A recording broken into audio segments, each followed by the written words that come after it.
kepada kita.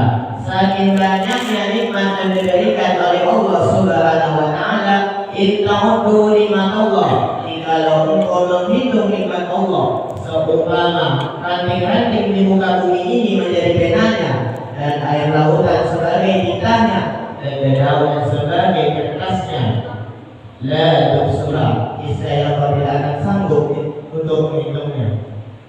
Apa yang diminta oleh Allah Subhanahu wa taala atas seluruh nikmatnya. Waskurli wa la takfur, kata Allah, bersyukurlah kamu padaku dan jangan sekalipun kalian kufur. La in syakartum la azidannakum. Dan jika engkau mensyukuri nikmatku, kata Allah, niscaya aku tambah. Bayangkan, Allah hanya meminta satu kepada kita, yaitu mensyukuri nikmatnya. Malah jika kita mensyukuri nikmat Allah Subhanahu wa taala, Allah menambah nikmat yang telah diberikannya. Salawat bersambungkan salam tak lupa pula kita curahkan kepada baginda Nabi Muhammad sallallahu alaihi wasallam.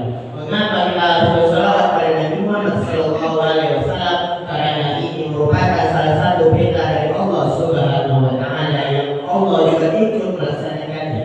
Ketika Allah memerintahkan kita untuk berpuasa, apakah Allah ikut berpuasa? Tidak. Ketika Allah memerintahkan kita untuk berzakat, apakah Allah ikut berzakat? Tidak. Ketika Allah memerintahkan kita untuk berselawat kepada Rasulullah sallallahu alaihi wasallam, Allah juga ikut berselawat kepada Rasulullah sallallahu alaihi wasallam. Inna Allah wa malaikatahu yusholluna 'alan nabi. Sesungguhnya Allah dan para malaikat berselawat kepada Nabi Muhammad sallallahu alaihi wasallam. Sidang jemaah yang dirahmati oleh Allah Subhanahu wa taala, melalui mimbar yang mulia ini, khatib tak pernah bosan-bosannya berwasiat kepada kaum muslimin sekalian untuk meningkatkan kualitas iman dan ketakwaan. Mengapa kita harus bertakwa? Karena semulia-mulia orang di sisi Allah Subhanahu wa taala bukan dilihat dari tinggi jabatannya, bukan dilihat dari hartanya bagi paruah, akan tetapi semulia-mulia orang di sisi Allah Subhanahu wa taala, inna akramakum indallahi atqakum. Semulia-mulia orang di sisi Allah Subhanahu wa taala ialah orang yang bertakwa. Baiklah, khatib akan memanakan kata-kata mukadimah. Khatib beri judul pada Jumat yang berbahagia ini dengan tema istighfar. Apa itu istighfar? Istighfar merupakan kenikmatan yang diberikan oleh Allah Subhanahu wa taala tanpa melalui keimanan, tanpa melalui syariat yang kita kerjakan.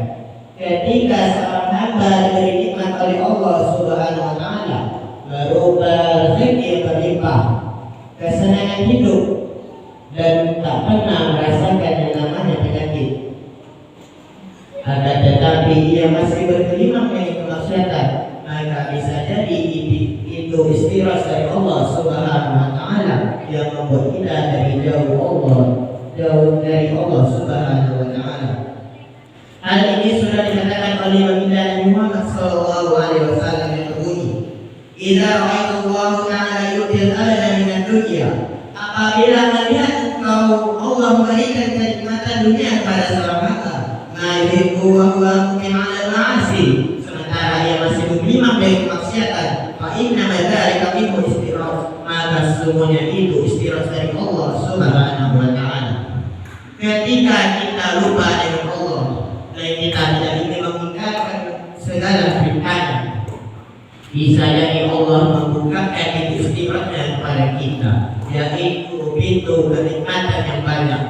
Yang mana kenikmatan yang banyak itu kita lupa kepada Allah, kita kufur kepada Allah, kita jauh kepada Allah sehingga kita tidak mengingkarkan segala perintahnya, kita lalai terhadap perintahnya sehingga kita terlalai atas kenikmatan itu yang membuat kita terlena, dan Allah akan mengazab kita jika kita tidak memohon ampun pada Allah Subhanahu wa taala.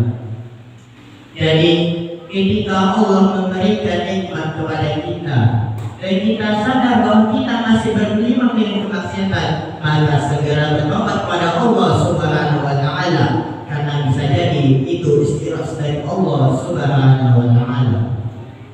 Mungkin hanya ini yang bisa aku sampaikan.